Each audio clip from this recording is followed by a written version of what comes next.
warahmatullahi wabarakatuh. Selamat bertemu lagi dengan saya ya di mata kuliah nutrisi dan dietetik. Untuk mata kuliah ini ketemu sama saya berarti sudah 2 kali ini ya. Sudah 2 kali ini, tetapi untuk di RPS sudah pertemuan keempat karena memang kan tim gitu ya. Oke, kemarin kita sudah belajar mengenai kita menghitung IMT, menghitung berat badan idealnya kita berapa, seperti itu. Nah, sekarang kita menilai status gizi dari kita masing-masing, status gizi per orangan. Oke, langsung saja. Di sini materinya. Saya slideshow dulu. Oke. Untuk penilaian status gizi pada dasarnya merupakan proses pemeriksaan keadaan gizi seseorang dengan cara mengumpulkan data-data penting, baik yang bersifat itu objektif maupun subjektif, untuk kemudian dibandingkan dengan baku yang telah tersedia. Jadi penilaian status gizi ini memang dasarnya konsepnya adalah suatu bentuk pemeriksaan. Itu tadi kita menggunakan bisa IMT atau dengan rumus ABM gitu yang kemarin kita sempat bahas.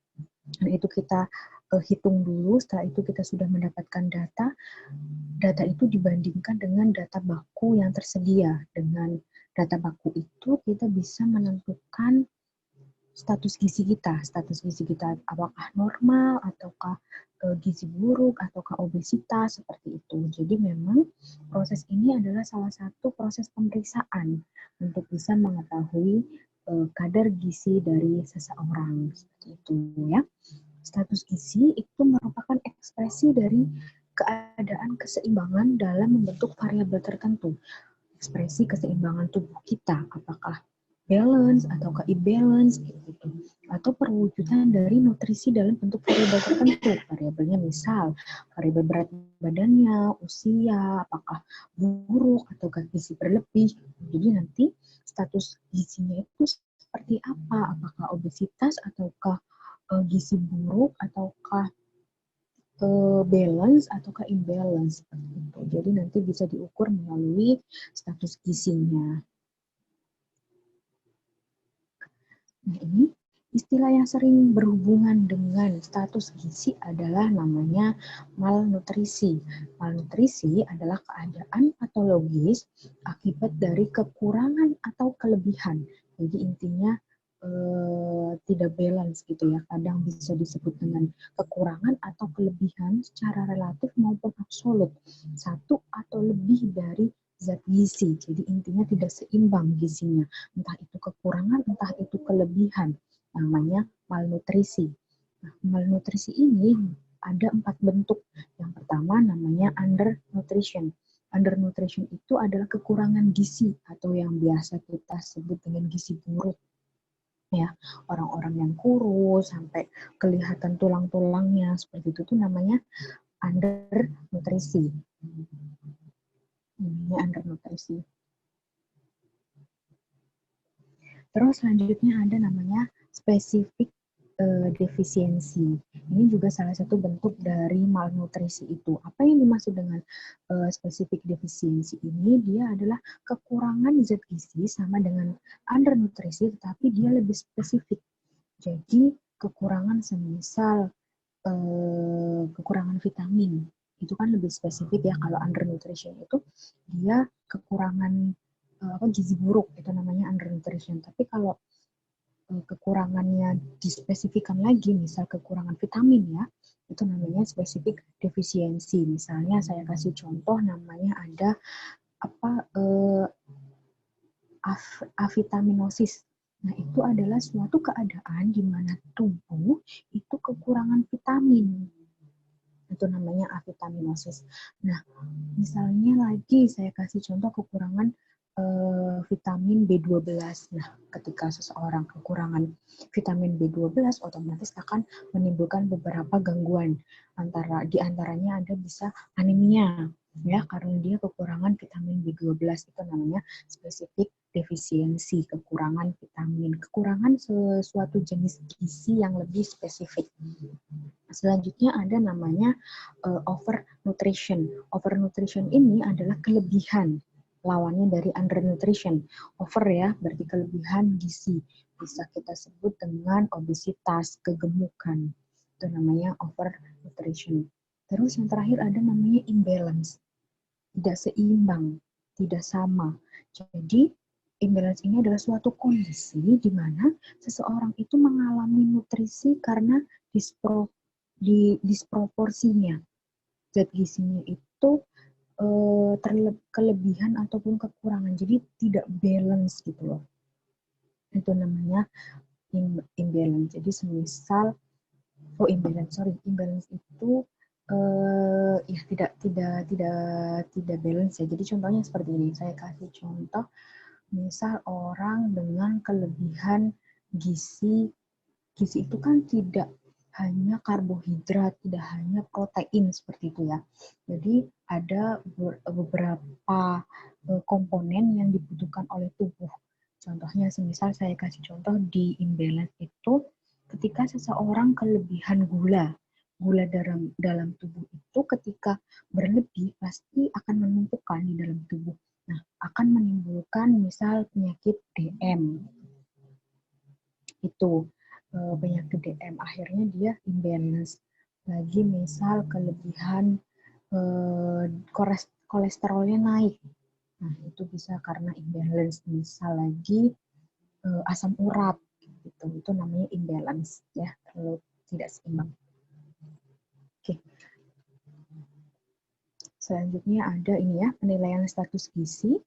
Jadi kita bagaimana sih cara menilai status gizi? Itu ada dua. Yang pertama dengan pengukuran langsung. Pengukuran langsung itu bisa menggunakan antropometri, bisa menggunakan biokimia, bisa menggunakan klinis ataupun biofisik. Nah, antropometri pasti kalian sudah tidak asing lagi dengan antropometri. Tapi di sini pengukuran antropometri untuk menilai suatu status gizi pada seseorang. Nah, biasanya kalau antropometri itu banyak sekali ya pengukurannya, kayak berat badan, tinggi badan, terus juga lila. Lila itu lingkar lengan atas yang diukur di sini. Itu namanya lila, itu bisa menggunakan antropometri. Terus juga biokimia, klinis, dan biofisik. Nanti kita bahas di slide selanjutnya. Terus ada juga pengukuran yang tidak langsung jika menggunakan dengan survei konsumsi. Jadi kita mensurvei, kita mewawancara pada seseorang itu apa saja yang dikonsumsi dalam seharinya. Terus bisa menggunakan statistik vitalnya. Ada juga menggunakan faktor ekologi. Tetapi kalau status gizi itu lebih baik diukur secara langsung agar lebih spesifik, lebih detail, karena status gizi itu kan harus benar-benar kita tahu berapa tinggi badannya, berat badannya disesuaikan dengan semua itu agar kita tahu berapa sih kalori yang kita makan, berapa sih gizi yang harus kita terima gitu. Makanya lebih baik dengan pengukuran secara langsung dengan 4 poin ini. Selanjutnya ada penilaian status gizi tadi ya, secara langsung kita bahas satu-satu. Ada yang namanya menggunakan pengukuran antropometri. Antropometri adalah berbagai macam pengukuran dimensi tubuh dan komposisi tubuh dari berbagai tingkat umur dan tingkat gizinya. Seperti tadi yang sudah saya jelaskan bahwa antropometri itu mengukur tinggi badan, berat badan, terus lingkar kepala, lingkar lengan, itu masuk di antropometri. Selanjutnya ada biokimia. Biokimia itu pemeriksaan spesimen yang diuji secara laboratoris yang dilakukan pada jaringan tubuh, semisal dengan cara pengambilan darah, pengambilan urin, ataupun kita mendeteksi otot-ototnya, jaringan lemaknya, seperti itu. Itu melalui biokimia. Terus ada juga melalui klinis. Nah, klinis ini adalah suatu metode yang penting untuk menilai status gizi masyarakat. Metode ini didasarkan atas perubahan-perubahan yang terjadi yang berhubungan dengan zat gizi. Jadi kalau metode klinis ini dia biasanya menggunakan sampel-sampelnya itu pada jaringan epitel, dilihat pada jaringan-jaringan epitelnya, contohnya rambut. Kita teliti di rambutnya untuk mengetahui status gizinya. Dia rambutnya tebal atau tipis, dia rambutnya mudah rontok atau tidak, itu biasanya berhubungan dengan bisa kita deteksi dari situ. Terus juga untuk lapisan kulitnya itu bisa kita deteksi di situ, lapisan kulit bisa kita cari lapisan lemaknya ya, karena lemak itu kan berada di bawah lapisan kulit. Nah, itu kita bisa cari lemaknya itu over atau tidak gitu. Terus bisa juga dengan kelenjar tiroid ataupun di mukosa mulut. Yang terakhir ada biofisik. Biofisik ini penilaian status gizi dengan melihat kemampuan fungsi dan perubahan struktur dari jaringannya. Ini lebih spesifik lagi. Nah, ini misalnya bisa dengan tes adaptasi gelap. Tentukan kalau dia itu buta senja atau tidak. Ini lebih ke biofisiknya seperti itu contohnya. Ya. Terus ini ukuran antropometri gizi tadi ya yang sudah sempat dibahas juga, ada yang namanya tinggi badan, lingkar dada, lingkar kepala, terus untuk yang massa jaringan itu bisa diukur dengan kita mengetahui berat badannya. Itu bisa, terus dengan lingkar lengan atas tadi dengan lila itu, terus juga tebal lemak di bawah kulit. Jadi ada suatu alat yang menjapit di daerah sini ya untuk mengetahui tebal lemak di bawah kulitnya itu berapa. Nah, kalau lingkar lila atau lingkar lengan atas itu caranya menggunakan Medline gitu. Nanti diukur lengannya itu juga bisa mengukur jaringan lapisan lemaknya itu berapa, normal atau tidak. Nanti ada batas normalnya seperti apa. Ini parameter antropometri itu biasanya berhubungan dengan ukuran tunggal dari tubuh manusia itu. Seperti tadi, kalau kita mengukur antropometri itu harus mengetahui komponen-komponen ini. Ketika kita mengukur antropometri harus tahu umurnya berapa, berat badannya, tinggi badannya, dan akan mengetahui indeks massa tubuhnya, lingkar lengan atas atau lila tadi, lingkar dadanya, lingkar kepala, tebal lemak bawah kulit. Jadi untuk pengukuran antropometri itu sangat kompleks ya, banyak sekali yang bisa didapat melalui pengukuran atau parameter dari antropometri ini. Selanjutnya, keunggulan dari pemeriksaan antropometri ini, alatnya mudah didapat dan digunakan. Prosedurnya juga sederhana. Apa alatnya? Yaitu tadi, pakai Medline. Cuman pakai Medline kita bisa tahu bagaimana status gizi dari seseorang itu menggunakan metode antropometri. Alatnya kan kayak Medline gitu ya. Jadi, gini, saya praktekkan. Sebentar. Nah,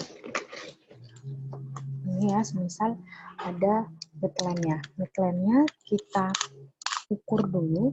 Jadi titiknya dari ini, dari tonjolannya di daerah shoulder. Terus kita tarik, posisi lengannya adalah seperti ini, di atas umbilikus. Jadi ditekuk, kelihatan nggak? Jadi seperti ini posisi lengannya.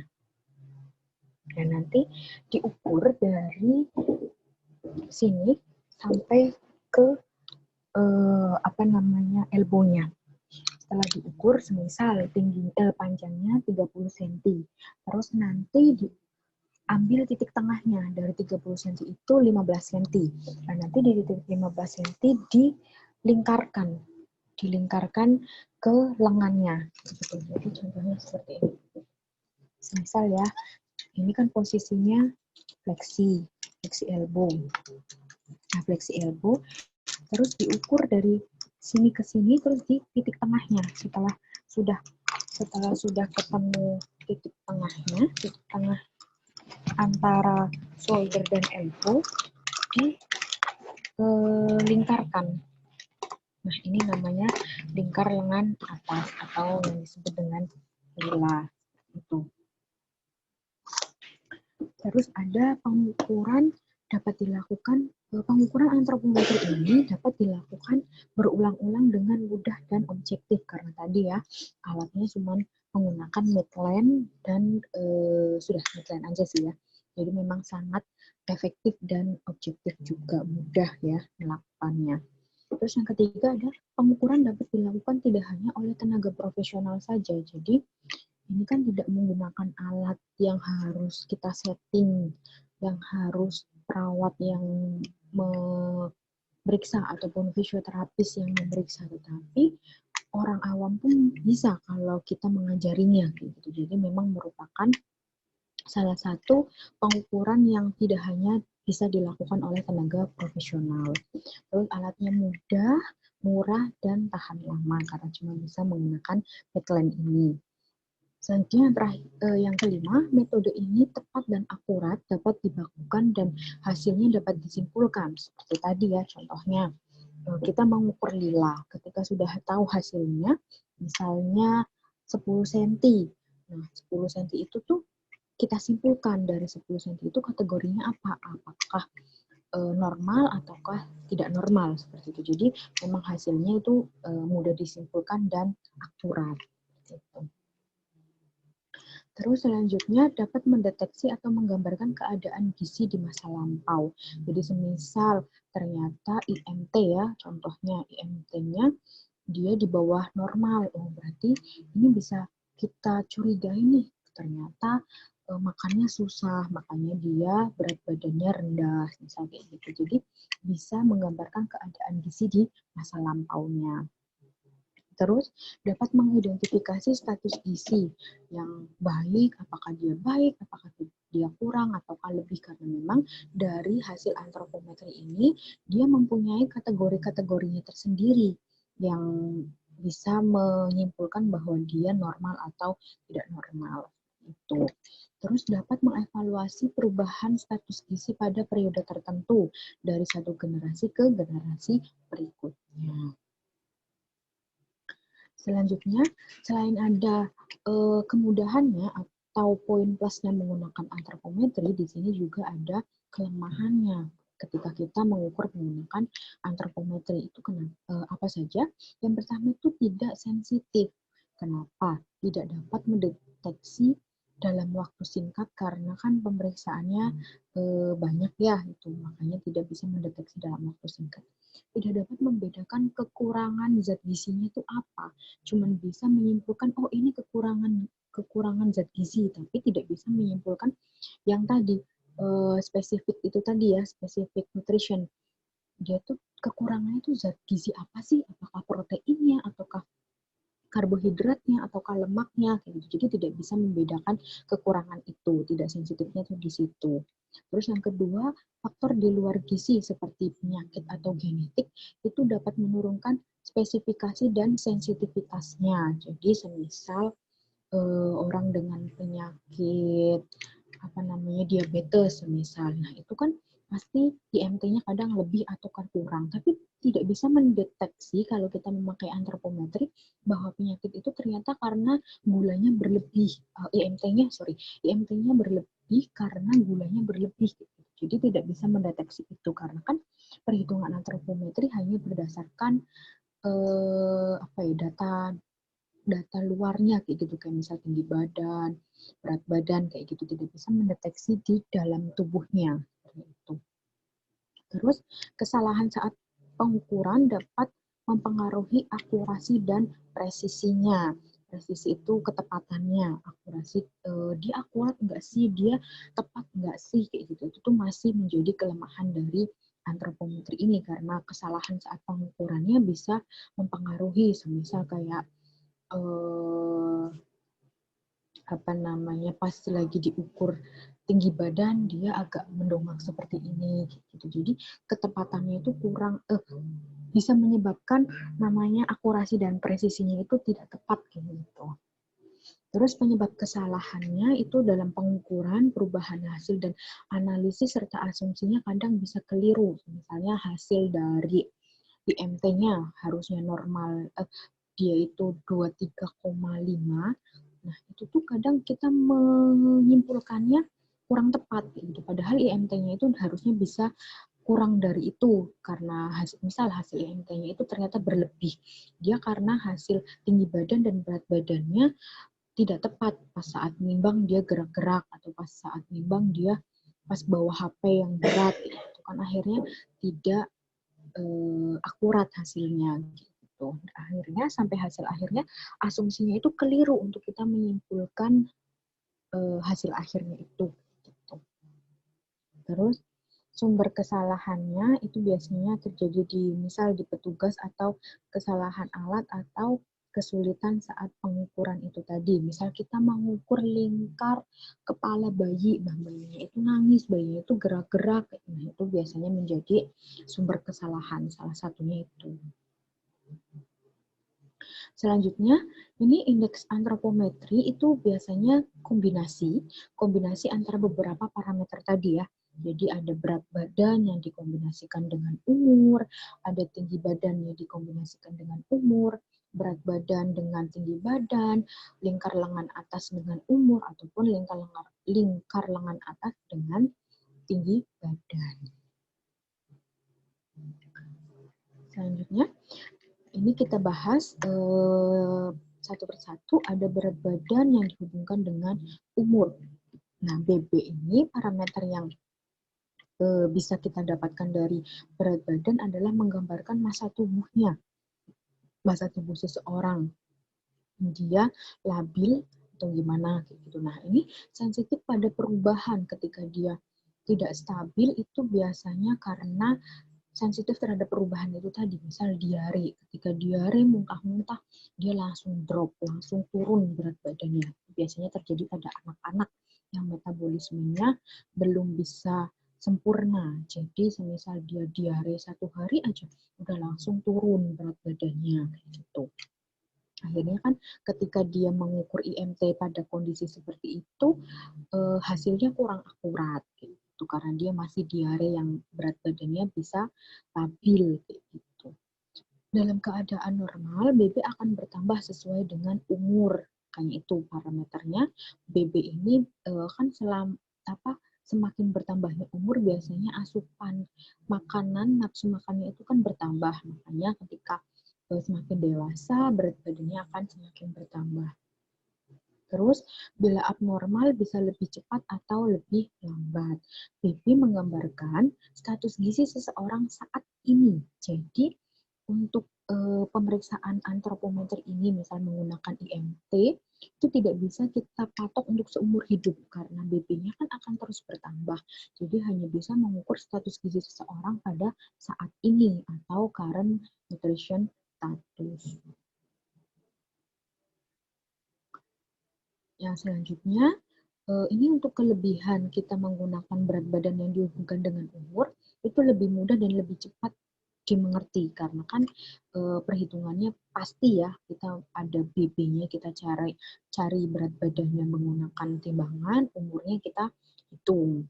Terus berat badan itu dapat berfluktuasi, terus sangat sensitif terhadap perubahan juga.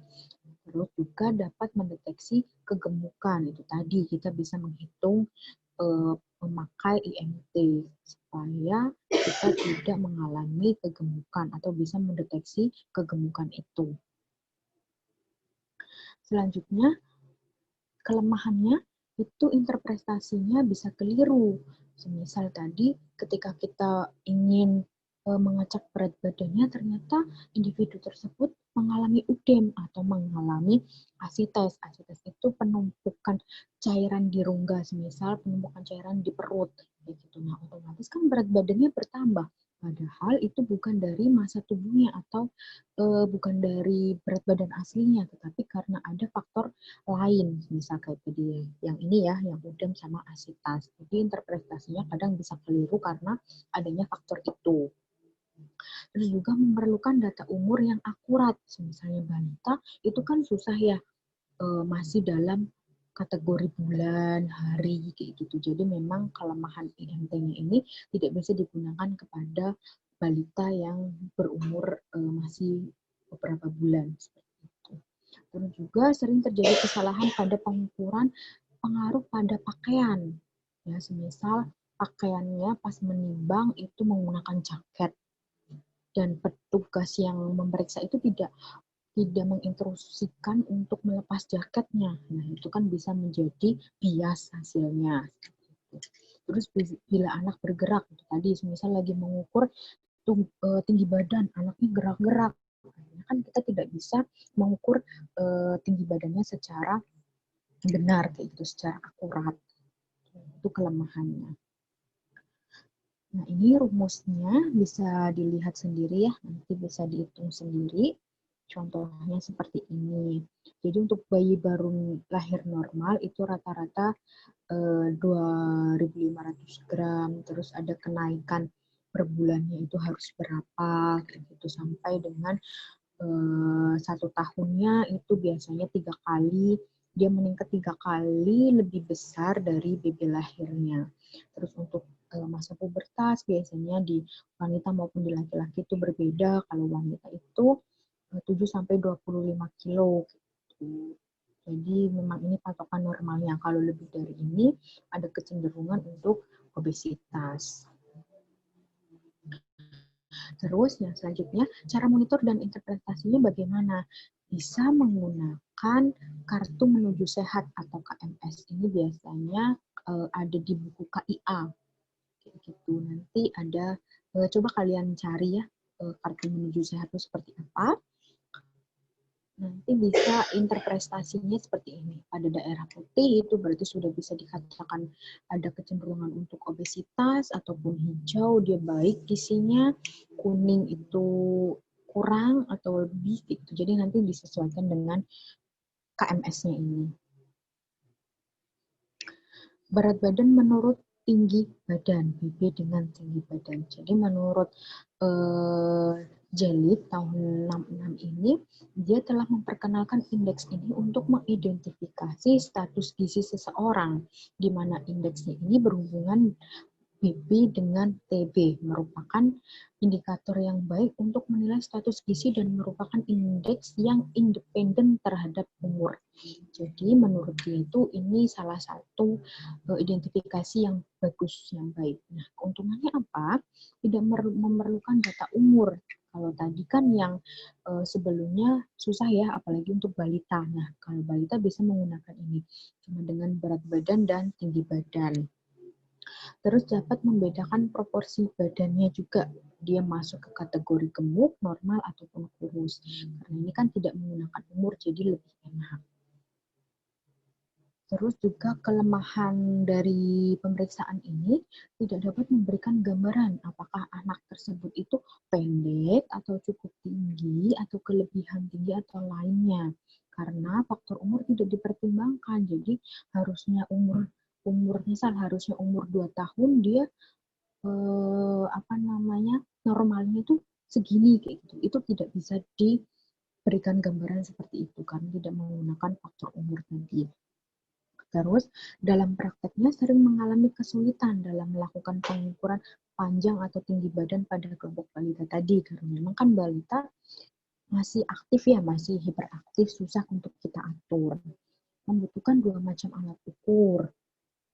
Nah, ini pengukurannya juga relatif lama. Sering terjadi kesalahan dalam pembacaan hasil pengukuran bila dilakukan oleh kelompok yang tidak profesional, karena ini tinggi badan dan berat badan kan harus benar-benar kita tahu posisi yang benar itu seperti apa. Kayak misal tinggi badan itu kita mengukur di tembok itu harus menempel sama temboknya, berat badannya kita terus berat badan kita harus menempel sama temboknya, dan tumitnya juga harus menempel pada dinding temboknya supaya sentimeter tinggi badan saat kita mengukur itu dia betul gitu. Nah, ini rumusnya menurut Broca itu ada 2 caranya. Ada yang menggunakan cara singkatnya seperti ini. Jadi 0,9 dikali tinggi badan dikurangi 100. Nah, hasil dari ini itu harus segini.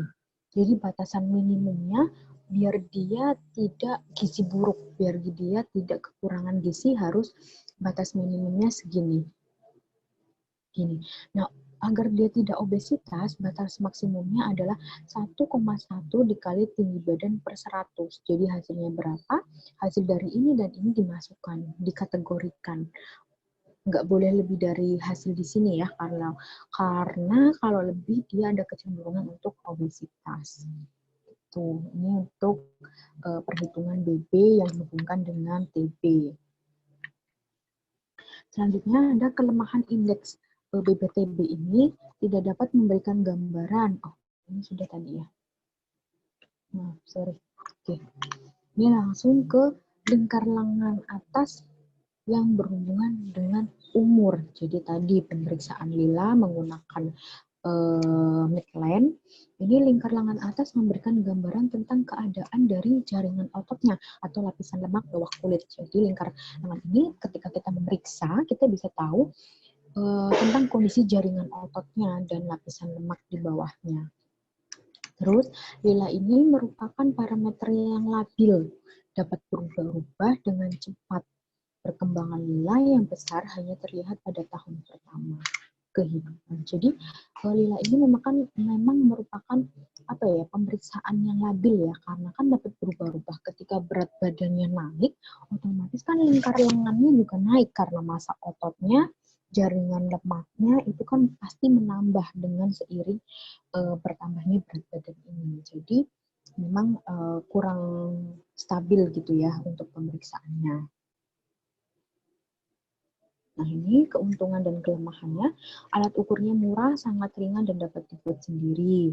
Terus juga alatnya dapat diberi kode warna untuk menentukan tingkat keadaan gizinya. Jadi kalau ada namanya Midland yang khusus buat pemeriksaan lila itu ada. Itu bisa ada ininya, kategorinya. Terus ada kelemahannya itu sulit menentukan ambang batasnya. Sulit digunakan untuk melihat pertumbuhan anak, terutama pada usia 2-5 tahun, karena perubahannya tidak nampak nyata. Kadang di usia ini kan ada yang berat badannya stagnan, segitu-gitu aja. Misal 10 kilo aja gitu. Ini perubahan yang sangat tidak nyata. Ini nilai ambang batas normal lilanya, jadi ketika diukur, terus diambil batas tengah dari lengannya, terus dilingkarkan di lengan. Nah, ini batasnya dewasa itu batasnya 23,5. Kalau melebihi berarti dia ada kecenderungan jaringan lemaknya itu banyak seperti itu. Terus ini penggolongan keadaan gizi menurut indeks antropometri ya. Bisa dilihat nanti ketika mengukur, terus nanti hasilnya diinterpretasikan melalui tabel ini. Apakah dia masuk dalam kategori gizi yang baik, ataupun kurang, ataukah buruk. Seperti itu. Jadi bisa dilihat dari tabel ini. Nah, ini contoh pertumbuhan grafiknya. Jadi harus seimbang ya, ketika berat badannya naik, pasti panjang tubuhnya juga akan bertambah seperti itu. Jadi grafiknya harus seimbang antara berat badannya dan panjang badannya seperti itu. Jadi harus balance. IMT ini masalah kekurangan dan kelebihan gizi pada orang dewasa merupakan masalah yang penting karena selain mempunyai resiko untuk penyakit-penyakit tertentu, tapi juga dapat mempengaruhi produktivitas kerja. Jadi ketika kita menghitung IMT ternyata berlebih, itu patut kita waspada kayak gitu. Jadi harus kita kasih tahu, Pak, ini risikonya kalau Bapak terlalu gemuk nanti akan bla bla bla bla bla kayak gitu. Jadi agar individu tersebut bisa melakukan diet gitu. Karena apa? Ini dapat mempengaruhi produktivitas kerja. Ketika orangnya gemuk, terus kerjanya angkat-angkat beban kan otomatis akan susah seperti itu. Jadi produktivitas kerjanya akan menurun. Makanya kita sebagai fisioterapi juga bisa mengedukasi seseorang untuk berat badannya tidak terlalu berlebih seperti itu. Terus penggunaan IMT hanya berlaku untuk orang dewasa yang berumur di atas 18 tahun. Kenapa? Karena di usia ini biasanya metabolisme kita sudah baik. Jadi untuk berat badan dan tinggi badan itu bisa tidak berubah-ubah gitu loh. Kalau usia di 18 tahun ke bawah kan kadang masih nafsu makannya masih bisa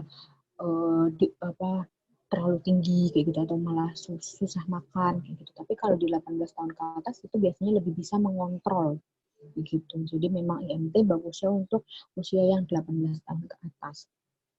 IMT tidak dapat diterapkan pada bayi tadi ya, sudah kita bahas, pada bayi, pada anak, pada remaja ataupun ibu hamil, serta pada keadaan khusus penyakit.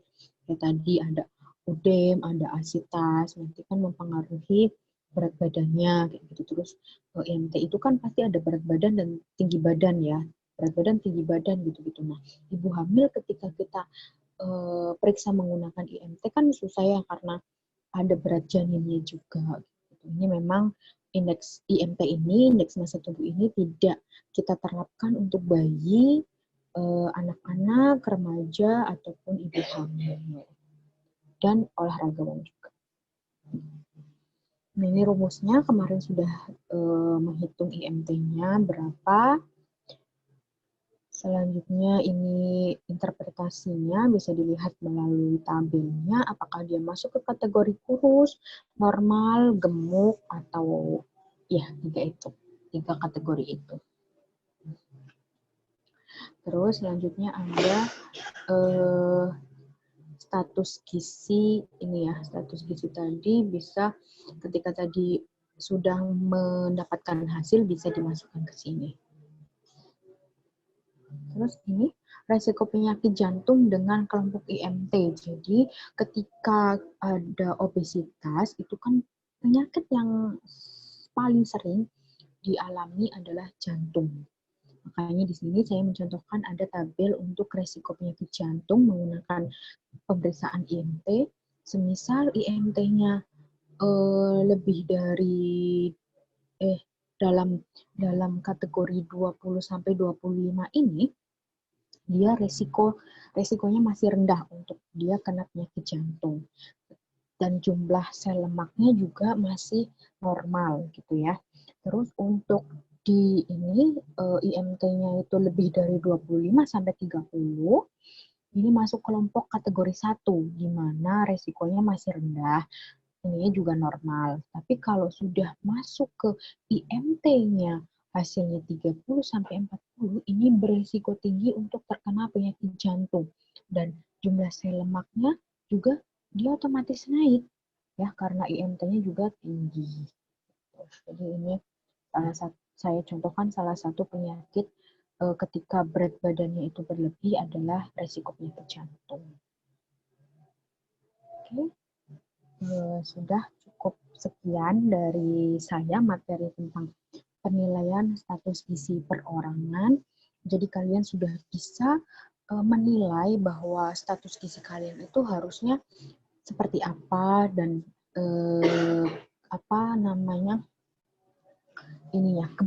kebutuhan kalorinya itu seberapa, karbohidratnya itu seberapa, itu bisa dihitung melalui itu tadi ya IMT, antropometri, dan lain-lainnya. Nah, untuk tugasnya, berhubung kalian sudah tahu bagaimana cara mengukur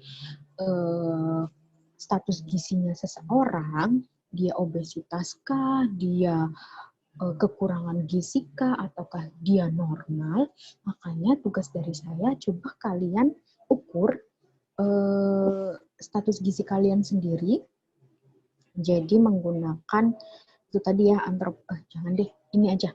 Jadi menghitung nih saya ada contohnya. Bentar.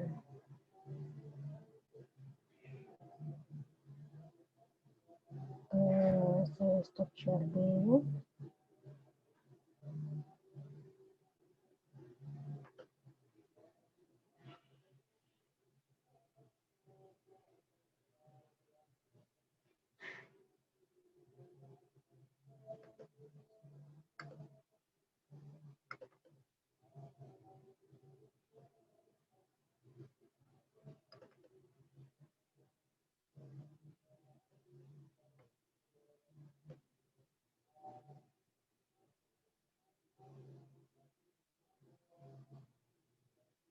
Nah, oh belum terlihat ya. Oke, sebentar.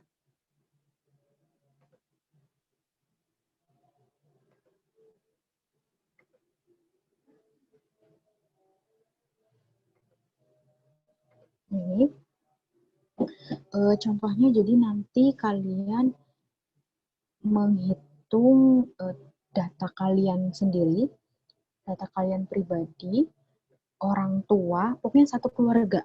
Jadi ada, kalau kalian di rumah punya adik ya, nanti adiknya dihitung juga. Jadi kalian, ibu bapak, dan adik kakaknya gitu. Nanti kalian cari dulu data idealnya. Idealnya kalian berapa? Berat badannya normalkah atau obesitaskah atau seperti apa? Menggunakan rumus berat badan ideal. Setelah itu kalian cari IMT-nya. Indeks massa tubuhnya juga kalian cari apakah dia normal atau tidak. Setelah itu cari juga angka metabolisme basalnya. Jadi seperti ini. Setelah itu kebutuhan energinya. Kebutuhan energi dalam satu harinya. Semisal dari hasil ini ditunjukkan 2.645 kalori. Nah, dari 2.645 kalori ini berarti kan yang dibutuhkan dalam satu hari ya. Kalorinya berapa seperti itu kan dalam satu harinya. Nah, nanti dari kebutuhan ini kalian bisa menyusun suatu makanan. Misalnya dari satu hari saya hanya membutuhkan 2.600 sekian kalori, tidak boleh lebih.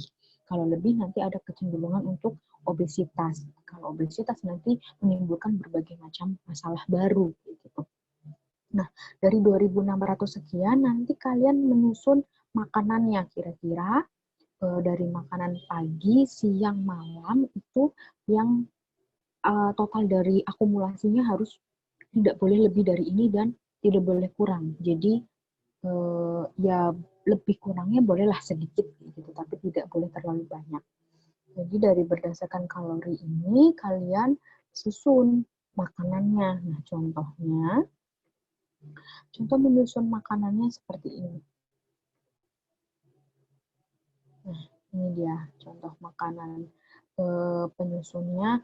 Semisal ini ya,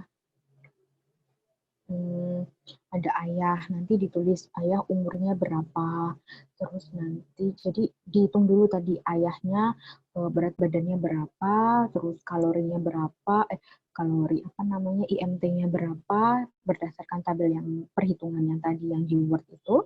Terus habis itu menyusun makanannya dalam sehari. Ini misal ayahnya cuma butuh 2.300 sekian kalori. Nah, dari makan pagi, siang, malam, bagaimana caranya kalian menyusun makanan agar mencapai 2.350 kalori per harinya.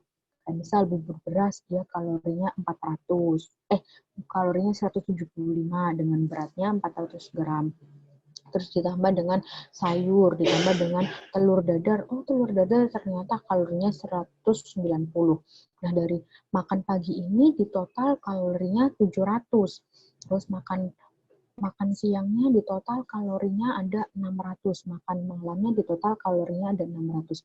Nah, dari 3 kali makan ternyata kalorinya di total 2.300 sekian. Nah, dilihat berarti pas, tidak lebih, tidak kurang. Boleh lebih kurang, tetapi tidak terlalu banyak ya. Dan itu nanti berlaku pada ibu serta kalian sendiri, anak sebagai anak ataupun kakak adiknya. Ya, nanti pakai Excel aja dan pakai Word di kayak gini boleh, atau terserah kalian mau pakai sistem yang bagaimana. Nanti dikumpulkan melalui Google Classroom. Nanti kita buat Google Classroom, sama kalau semisal nanti ada yang mau ditanyakan dari materi ini, bisa menggunakan grup WhatsApp ya. Diminta si pennya untuk dibuatkan grup WhatsApp khusus untuk mata kuliah saya. Jadi nanti bisa untuk Fismed sama nutrisi. Jadi satu saja, tetapi untuk khusus dengan saya kayak gitu. Nanti kita bisa diskusi di situ. Siapa tahu saya nggak bisa kasih materi secara langsung. Jadi seperti ini, menggunakan metode record. Nah, Cukup sekian teori dari saya dan tugasnya. Nanti kalau ada yang ingin ditanyakan atau belum jelas atau kita mau diskusi bisa menggunakan WhatsApp atau di Google Classroom. Semoga materi yang saya sampaikan bisa bermanfaat untuk kalian. Saya mohon maaf bila ada salah-salah kata. Wassalamualaikum warahmatullahi wabarakatuh.